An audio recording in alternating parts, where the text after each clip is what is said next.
Hi, I'm Sarah from DSV, and today I'm with Tim Lamyman from Worlaby Farms, and we're going to talk to him about his variety champion and the world record that he's just broken.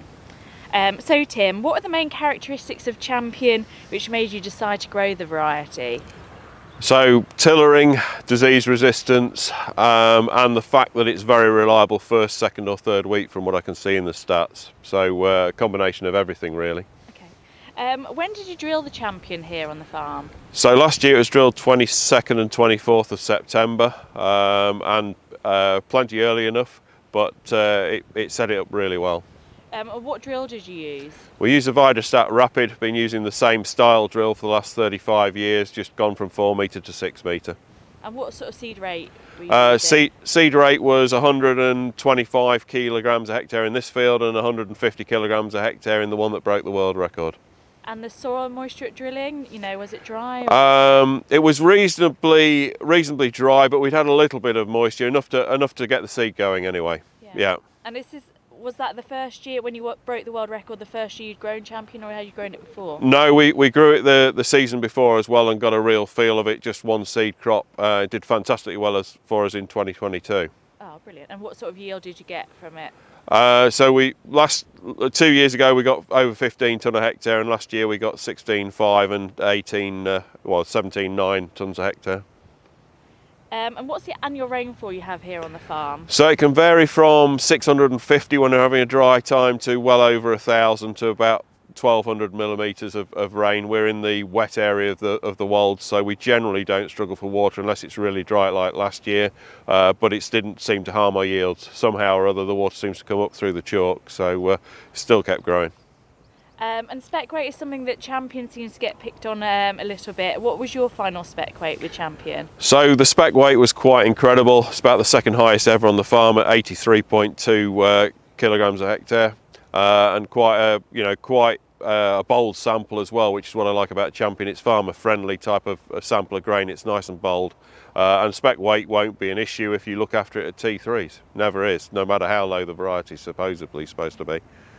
So what are your top tips for people thinking about growing Champion next season, or if they've got it in the ground at the moment? So keeping the seed rate at the right rate rather than doing a farmer rate and drilling too much. That's the first tip.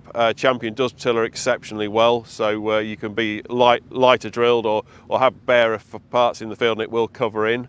It's a fantastically big head, so the other thing you've got to watch with Champion is stem length. So a nice bit of growth regulator is a good way of stopping that slightly weaker standing power in there to do it. We've not really had any issues with Champion standing, but we've looked after it from the start, and good rates of growth regulator. Second half of the season are definitely ways to keep it well stood up, so making it not an issue at all.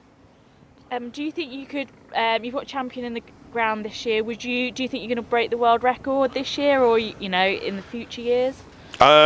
Champion this year, no fields we will be going for world records in wheat or barley this year. We were late drilled. We had a problem at home. Our main chap had a heart attack, and so we were later drilling, and the weather conditions, to me personally, so far this season are definitely not set up for a UK breaking world records. We don't have the New Zealand sunlight, so I'd probably be looking at doing Champion in 2024.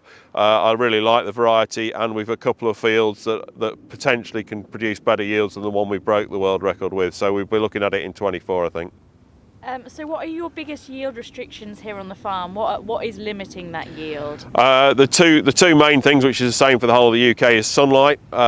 We don't get as much sunlight as New Zealand, so it's only in the really sillily sunny times that we can have a go at world records on wheat. And the other one is our soil.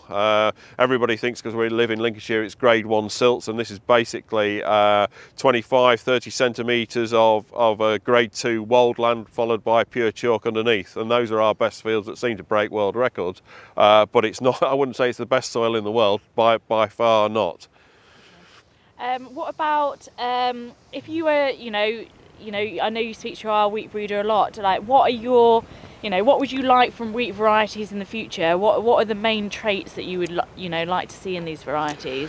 So Champion's got an awful lot of what we're looking for, and that's why it's become a mainstay variety in the farm, where we're growing over 50% of the farm with Champion this year, because we've got the confidence behind it. So the only thing, if you could pick and choose out of a list, is more stem strength in the Champion is the one weakness I'd see in Champion. It's not a major weakness, it's just a minor one, because you can sort that out. But if we could have a bit more stem strength in a variety like Champion, I'd be exceptionally happy.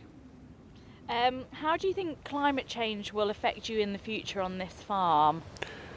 That's a really tricky question. It depends if we come warmer or wetter. So if it's wetter, that's advantages to us because it will run off on the hills. So apart from in the bottomland, we don't have the disadvantage of being sat in water all the time.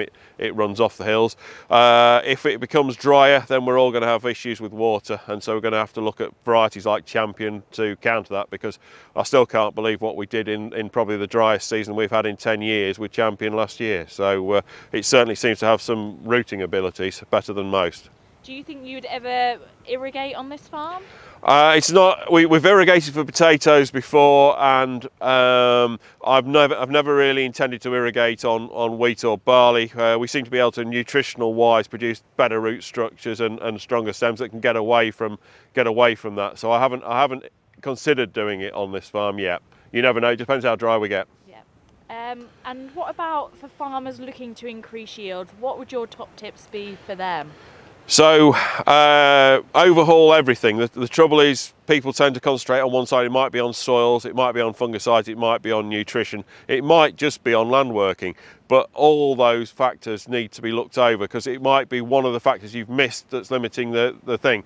I'm not here to teach other farmers how to do it, but the way we did what we did was by overhauling exactly everything, from choosing the variety right through to the nutritional program, soil structures and fungicide programs. And one of the things I think is generally done rather than looking at is actually concentrating fungicide programs at varieties, and that's as far as I'll go on the fungicides. Obviously Champion, with the Septoria rating at 8.1 currently, is a fantastic start to anybody's program for helping you with disease resistance.